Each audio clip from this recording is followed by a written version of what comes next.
24 లక్షల ఓట్లు out, duplication, permanent shift, చనిపోయిన ఓటర్ల ఎన్యుమరేషన్ ఫారాలు రాలే అంటూ వచ్చే నెల 3 తర్వాత డ్రాఫ్ట్ జాబితాతో ఈ సంఖ్య మరింత పెరిగే ఛాన్సు. సర్ ప్రక్రియలో భాగంగా కొనసాగుతున్న దరఖాస్తుల సేకరణ ఇంకా 1,02,00,000 ఓటర్ల వివరాలు డిజిటలైజ్ చేయాలి. నాకు తెలిసి ఎక్స్టెన్షన్ అవుతుందేమో, సరిపోతలే. జూలై 24 వరకే కావాలి, ఇప్పటికే 52% కూడా కాలే. జూలై 24 వరకు ఉండే టైం. ఎప్పటి వరకు? జూలై 24 అంటే ఇయ్యాలనా? ఇది ఆగస్టు 3 వరకు ఎక్స్టెన్షన్ చేసిరు. నాకు తెలిసి ఇంకొక వారం పెట్టాల్సి వస్తుందేమో. ఎందుకంటే ఇగో రాష్ట్రంలో జరుగుతున్న స్పెషల్ ఇంటెన్సివ్ రివిజన్ ఏదైతే ఉందో ప్రక్రియలో భాగంగా ఇప్పటివరకు దాదాపు 24 లక్షల ఓట్లు పోయినట్టేనని అధికారులు చెప్తున్నారు. మరణించిన వారివి, శాశ్వతంగా ఇతర ప్రాంతాలకు తరలి వెళ్లిన వారివి, డూప్లికేషన్ ఓటర్లవి ఎన్యుమరేషన్ ఫారాలు తిరిగి రాలేదని బిఎల్ఓలు ఎన్నికల సంఘానికి ఆన్లైన్లో సమాచారాన్ని అప్డేట్ చేశారు. సర్ ప్రక్రియలో భాగంగా చేపట్టిన క్షేత్రస్థాయి పరిశీలనలో ఈ ఓట్లన్నీ డ్రాఫ్ట్ జాబితాకు దూరం కానున్నాయి.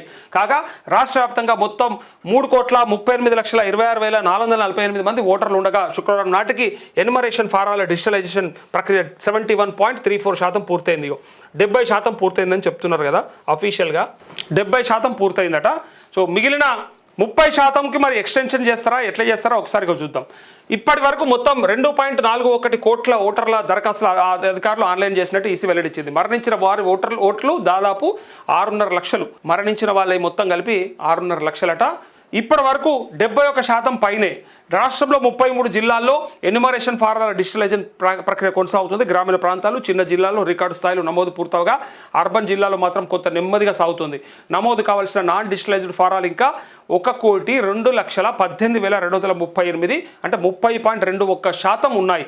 యాదాద్రి భువనగిరి జిల్లా 91.85% డిజిటలైజేషన్తో రాష్ట్రంలోనే ప్రథమ స్థానంలో నిలవగా జనగామలో 87.54%, మెదక్లో 86.95%, సిద్దిపేటలో 86.64%, నల్గొండలో 86.10%, అట్లే సూర్యాపేటలో 84.93%, కామారెడ్డిలో 84.80% జిల్లాలు ఎన్యుమరేషన్ ఫారాలు వివరాలు డిజిటలైజేషన్లో ముందున్నాయి. అయితే ఓటర్ల సంఖ్య భారీగా ఉండే గ్రేటర్ హైదరాబాద్ పరిధిలో మాత్రం డిజిటలైజేషన్ మందకొడిగా సాగుతోంది. హైదరాబాద్ జిల్లాలో 47.36 లక్షల ఓటర్లకు గాను కేవలం 22.51 లక్షల ఫారాలు నమోదు కావడంతో దాదాపు 47.53%తో చివరి స్థానంలో నిలిచింది. మేడ్చల్, మల్కాజ్గిరిలో 48.77%, రంగారెడ్డి జిల్లాలో 56.55% మాత్రమే నమోదు పూర్తి కావడం గమనార్హం అంటూ ఇంకా 30% వరకు పెండింగ్ ఉన్నది.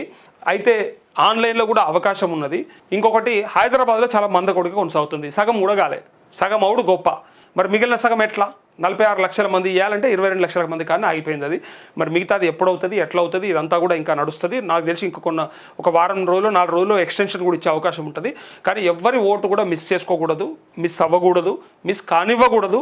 మరి బిఎల్ఓలు బిఎల్ఏలకు ట్రైనింగ్ ఇచ్చిన తర్వాత కూడా ఇందాక ఒక విశ్వేశ్వర శర్మ గారు ఫోన్ చేశారు కదా, సరే ఫారం తప్పు నింపడం అయ్యింది అంటే మరి దాన్ని సరిచేయాల్సినటువంటి అవకాశం ఎవరిస్తారు, ఎప్పుడు ఇస్తారు, ఎట్లా ఇస్తారు, ఆయనకు ఆ ఛాన్స్ ఇవ్వాలి. సో 65-66 ఏళ్ళు ఉన్నటువంటి ఆ వ్యక్తి నా ఓటు గల్లంత అయిపోతుందా అని భయపడే పరిస్థితికి వచ్చింది అంటే ఎక్కడో ఒక చోట లోపం ఉన్నది అని అనుకోవాలి. ఆ లోపాన్ని సవరించుకోవాల్సిన అవసరం ఉన్నది. పైగా మిగిలిన వాళ్ళందరి కూడా వీలైనంత తొందరగా కంప్లీట్ చేసుకుంటే బెటర్.